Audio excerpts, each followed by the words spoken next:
Well, good day to everyone, and I want to introduce myself. My name is Keiselbach. I'm a chaplain. I am a former qualified mental health professional, and I've been a caregiver for a number of years. I'm also a minister of the gospel, and I've been a director of operations and in administration for a long time. I have a real heart to make sure that people understand the dynamics of life so that they will not get overwhelmed and that they could deal with the events of life and make it through all right. So I'm really excited that you've chosen to be a crisis line specialist. And today we're going to be talking about grief, loss, and loneliness. Grief, loss, and loneliness.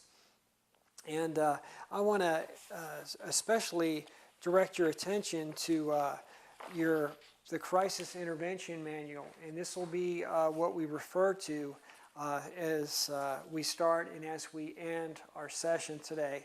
Specifically, I want to direct your attention to pages 36 through 40 and pages 55 through 59. And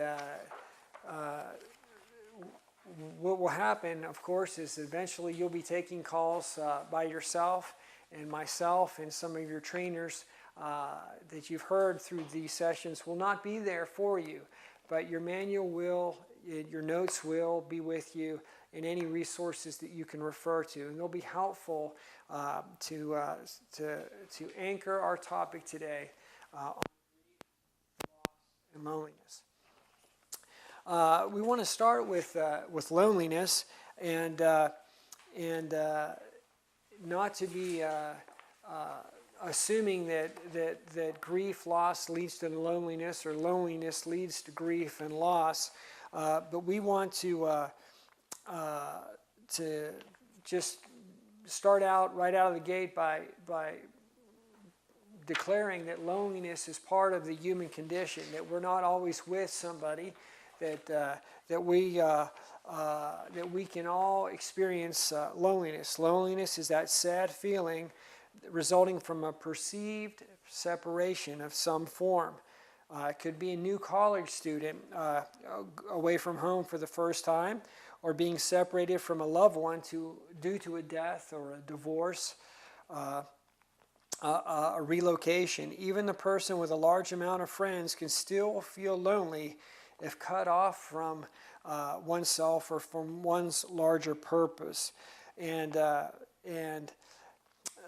want to again encourage you to refer to these manuals, because it gives us a practical step about taking the loneliness call.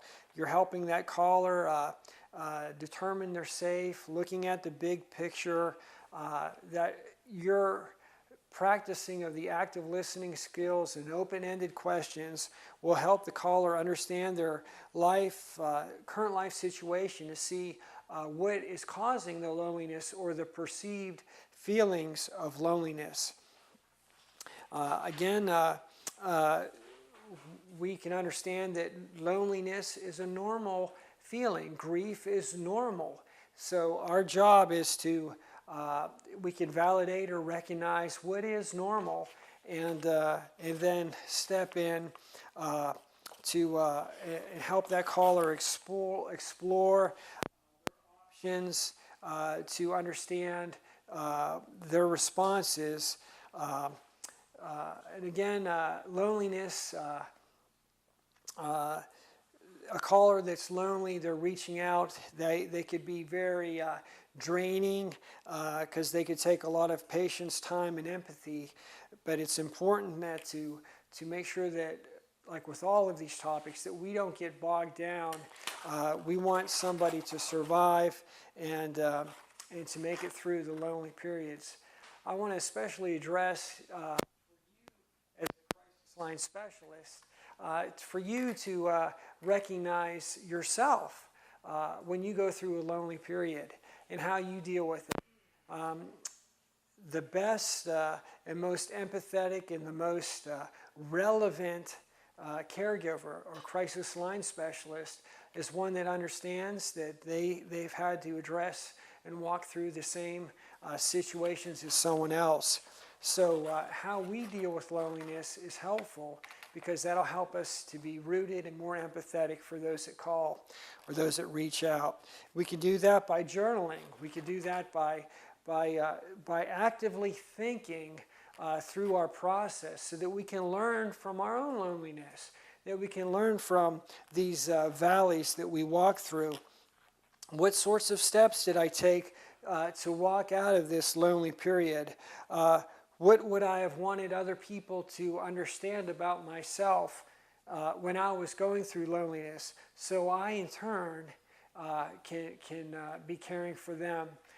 There's a great principle called do unto others as you would have them do unto you. So if you knew in your lonely place, in your valley, that it would have been especially kind for someone to be attentive or caring or give you the time of day even, then that'll help you be more empathetic when that call comes and I'm just lonely.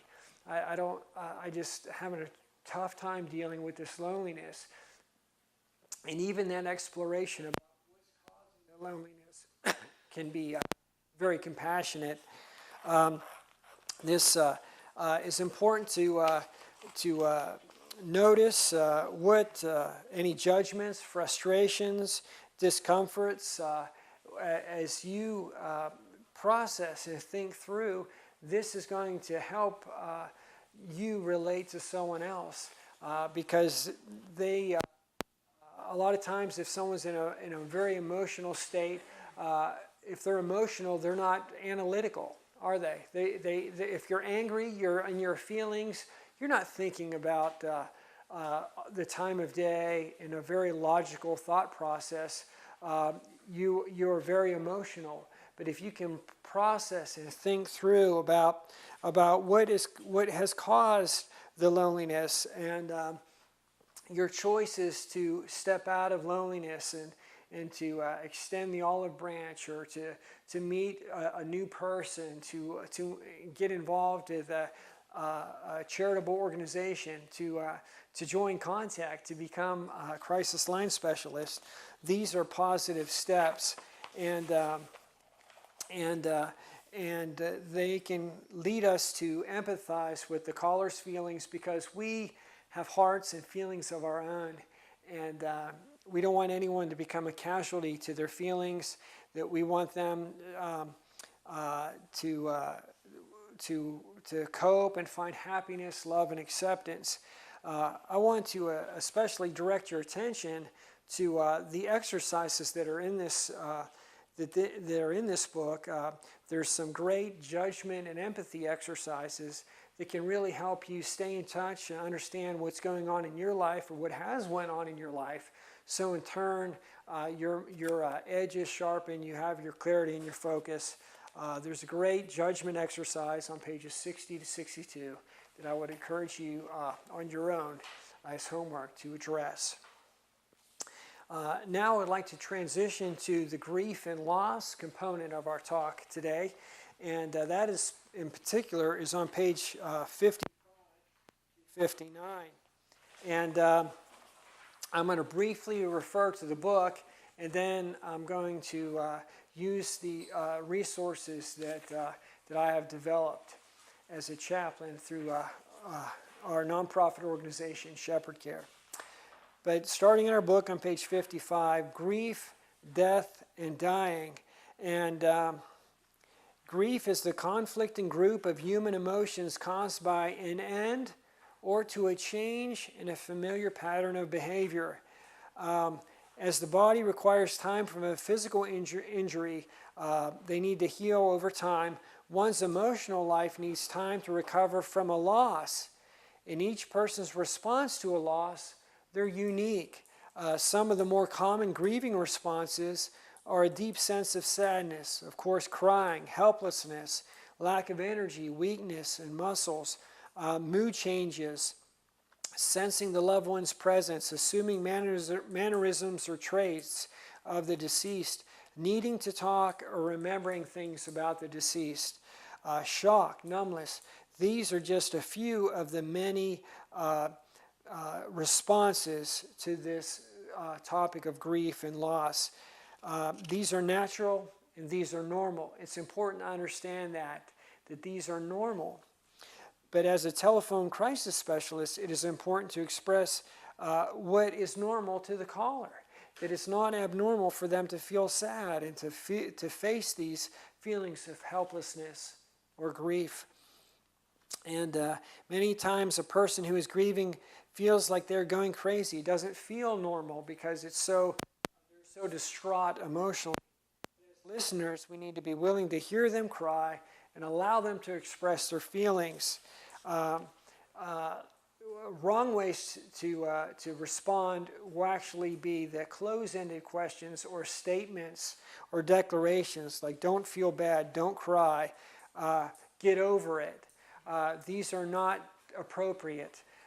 You want to be open-ended questions and statements to basically help the person articulate and process it vocally, and you're part of the process of that happening. So the major tasks of mourning are helping that person get to acceptance as they work through the pain of the grief, and so that they can adjust to what's a normal life now. It's called the new normal. And you're not saying that their life will be all blue skies and green fields. We're wanting them to understand the new normal is how to live maybe without that close person in their life. Okay, grandmother's not here now, but we're going to be talking about how to live in your new normal without grandma.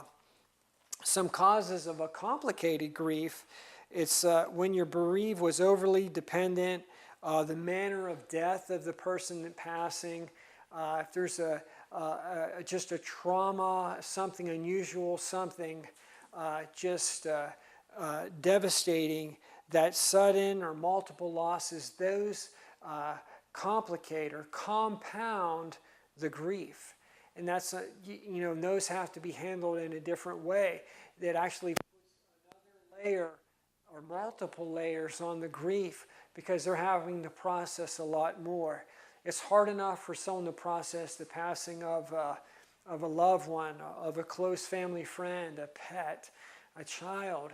But if multiple children, or if they lost an aunt 1 week and a grandfather the next, or in a series of unfortunate events, that complicates and compounds the grief process, where they may not be able to talk about it or withdraw from it. And there are some practical exercises that, again, I encourage you to look at yourself first. If you're not willing to explore this yourself, then it kind of makes us as caregivers hypocrites.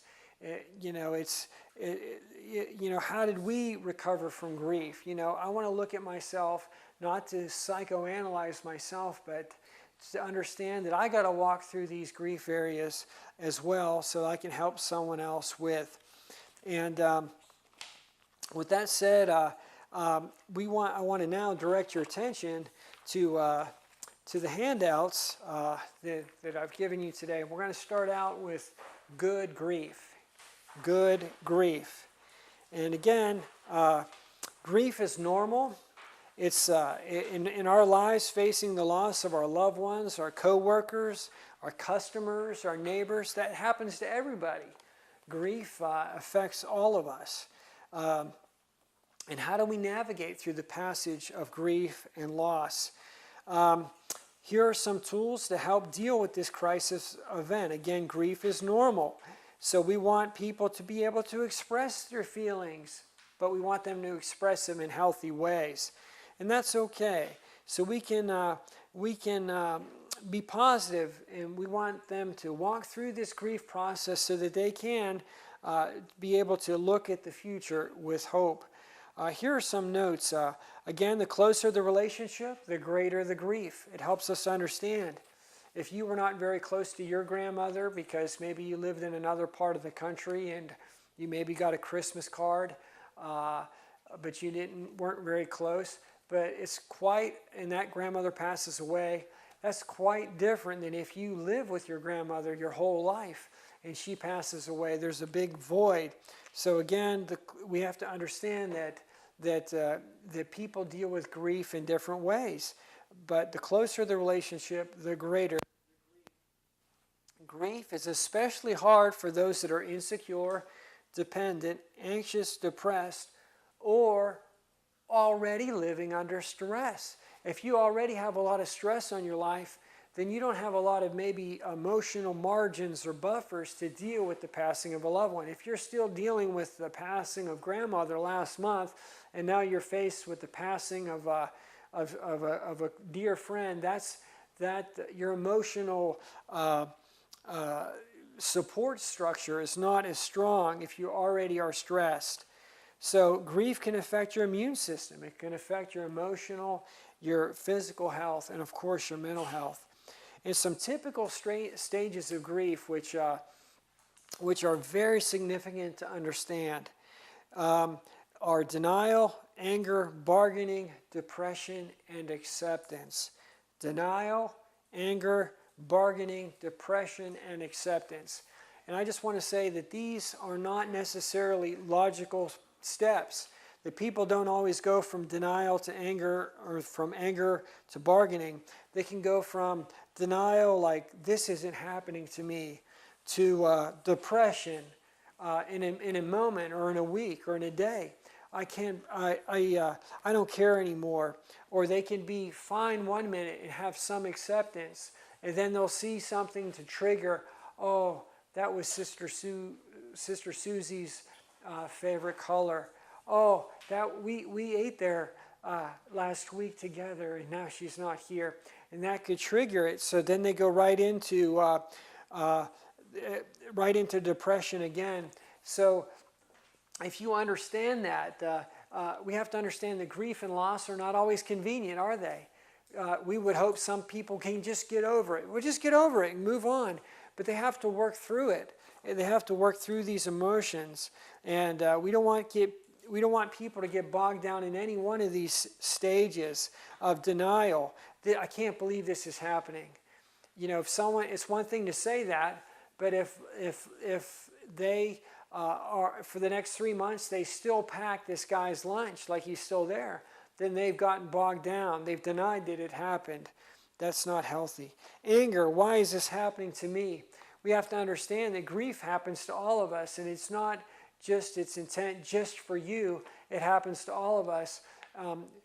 But that first subjective reaction, it's just about me. It's just about me. I can't believe I'm so angry that this has affected me. We have to understand that when we walk past this, hey, grief affects all of us, and anger is normal. Bargaining, you're going to see this a lot, like with a terminal illness, for example, that they'll take me, God take me instead of her, or that's just a child, and this is a normal way to help deal with an abnormal situation of a terminal illness, for example. Again, depression and acceptance is where you want to eventually kind of live or be on that bubble more than the others. And what I find out is that people in the first couple weeks and a couple months, they're all over these 5 all the time. Denial, angering, bargaining, depression. Then they'll have some periods of acceptance, but then triggered back to depression. But over a period of time, they live more in acceptance than these other stages. And that's where you're moving on. So how to make this passage through grief? Again, it's not a Band-Aid. Take an aspirin, call me in the morning, or here's a Band-Aid, you'll be fine in 3 to 5 days. You can get through it. You can get over it. How do you do this? Your life habits. Have hobbies, journal, relax. Allow yourself to recover. Allow yourself to grieve. Allow you to take a break from work. Develop a healthy attitude. Prepare. Talk about it beforehand. There's only a few certain things. It's certain that none of us are going to get out of here alive. Okay, it's certain. It's a fact. So we need to deal with it. How are we going to? Let's talk about it ahead of time. You know, we got to. I'm not saying to be morbid, talk about death and dying, and I'm going to wear black, paint my nails black. It's all death. It's not that way, but it's part of life, and I want to make sure I'm prepared. In our core beliefs, a recent study showed that turning to faith helped over 70% of people deal with grief. Over 70%, because this provides hope. A great illustration, which is read at many funerals and memorial services, is the beginning of the Lord's Prayer. I mean, not the Lord's Prayer. I mean, the Lord is my shepherd, Psalm 23, the shepherd psalm. The Lord is my shepherd, I shall not want. And it just kind of brings acceptance and having that faith aspect of, wait, God's my shepherd. Our environment, so we have to, how do I care for the caregiver? Again, we want to have a time to process the grief.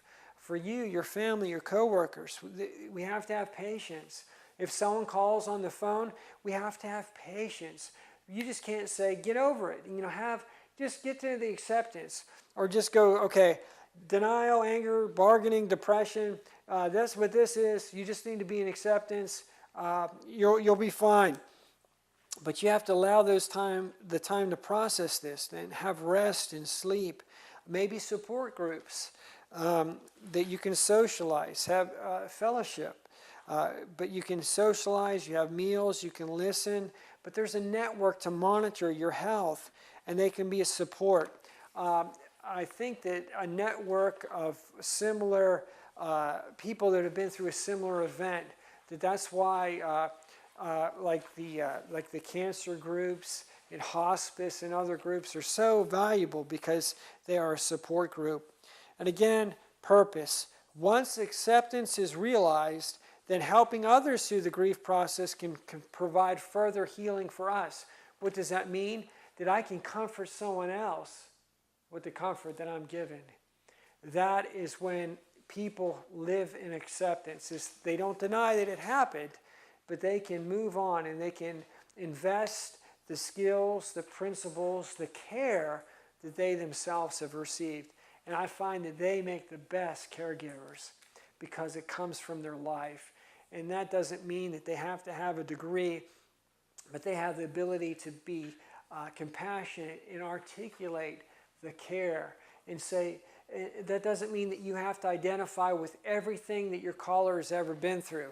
Well, I've been through that. Well, I've been there. Well, I've been through that. Well, I've been there too. Well, I've been through that. Well, I've been there. That doesn't, that has it fits in some settings, but that's what is required more is having a heart that empathizes, and then you can kind of share points and you can just help them process it. But it's better to have a heart so that you can relate to them, and that makes the best crisis line specialist, where you're going to understand that you've been through this world too, and this world has made your heart a little more tender and a little more caring. This the next section I want to look at is facing the end of life decisions. So we need to understand the situation. You might have someone call in and that they heard bad news, that there's a terminal illness, there's a date of so many days or months to live. And you get the facts. You want to understand the health and dynamics of the situation. So you want to then planning and preparation. You can make the decisions early while you still can. Record the will, get the family input on the future plans. This will make things easier than scrambling after the fact. I want to kind of pause here and say, again, you as caregivers need to look at that for yourself, because we want you around a long time. There's a great trend in fire departments and EMS departments where they're volunteer-based, in any volunteer organization like Contact, where they have to their pool of workers is volunteers from the community. But it's harder to recruit and retrain somebody than to maintain your workers. So that's why we're having this training. We want you to be maintained. We want you to understand these subjects so that you're going to be here, that you're going to be able to make it through life, and you're going to be a better caregiver for this. There's a great quote that says, remember this, that there's proper dignity and proportion to be observed in the performance of every act of life, that you want to honor and understand that that there's an end-of-life decision that has to be made. So how do we do it? So I just want to say that if people are getting bogged down in grief, it's because they have a heart. It's because they have a heart. But because they have a heart, they get hurt. And so that's the double edge there.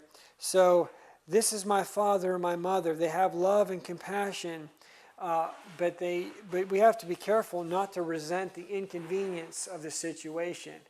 How inconvenient it is for someone to die when we have a project due. It's our child's graduation, and they're dying.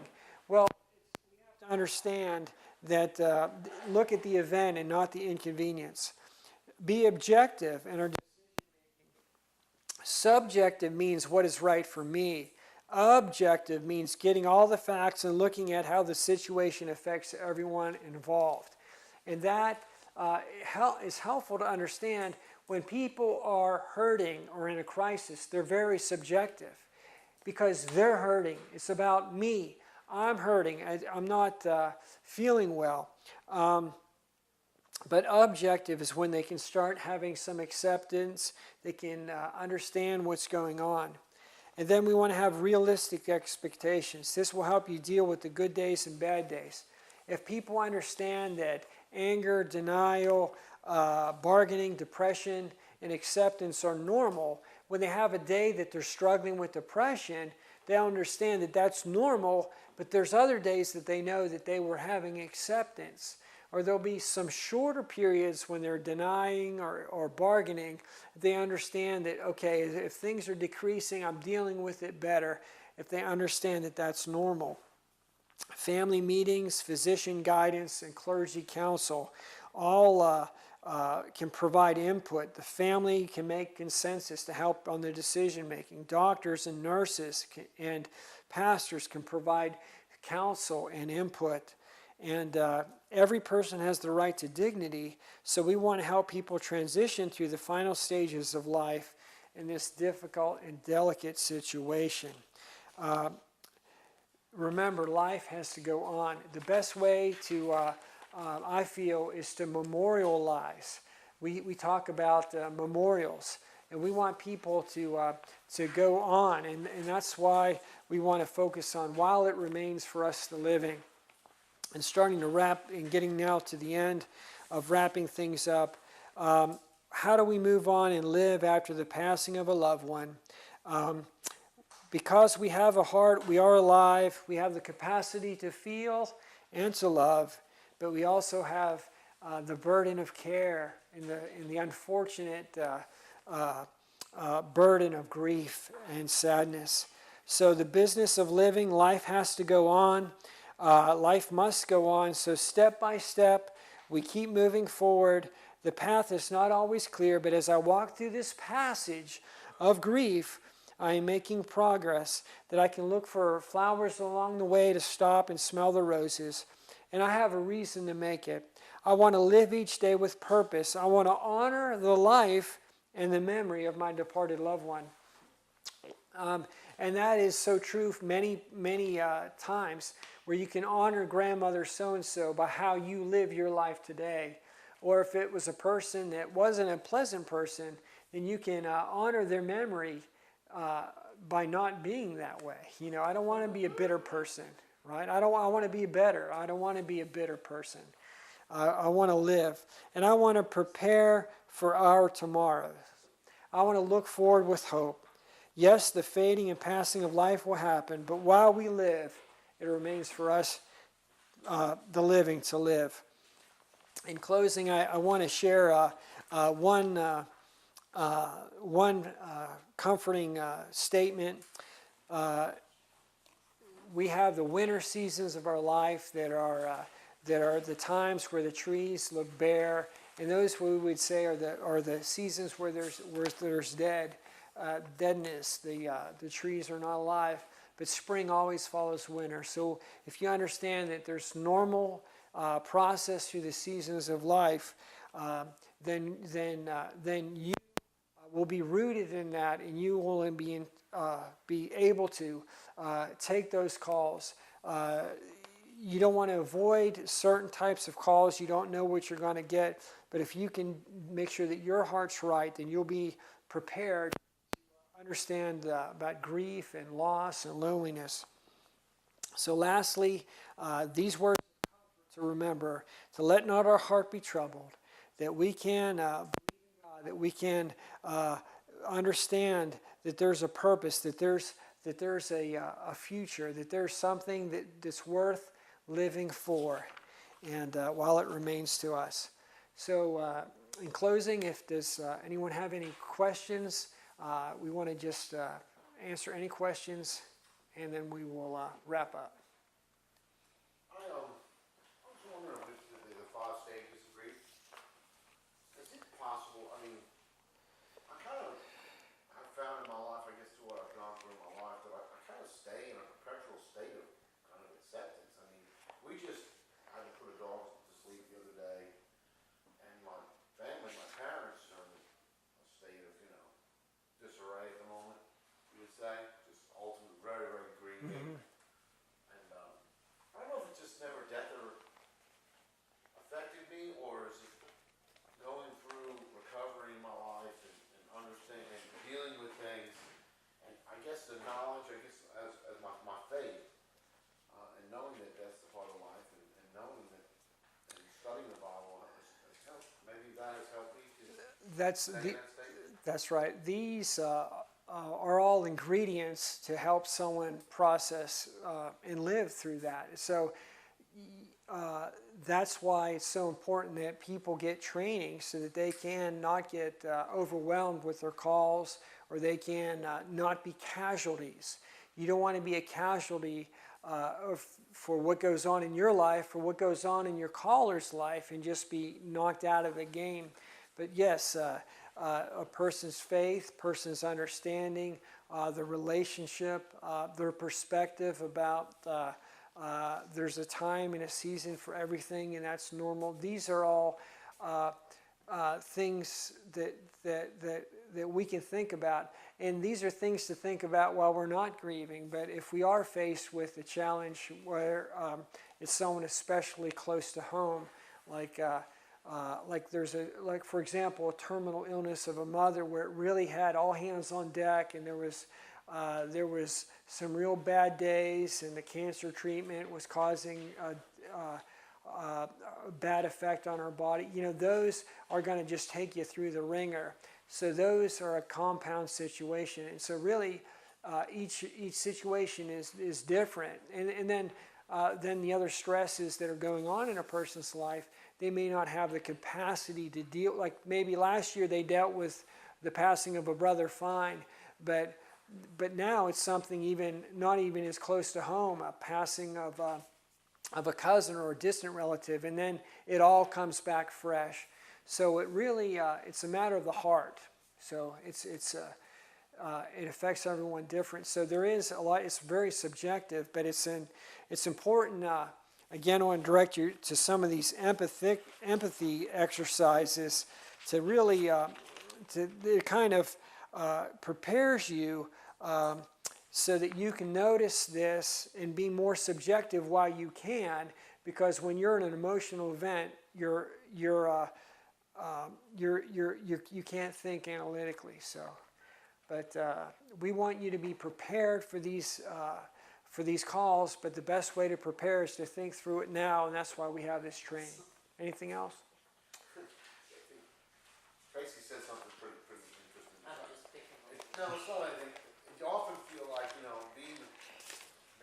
being like I am now, and like you said, that maybe I've done more preparation, but it feels almost as like sometimes like I have a cold heart.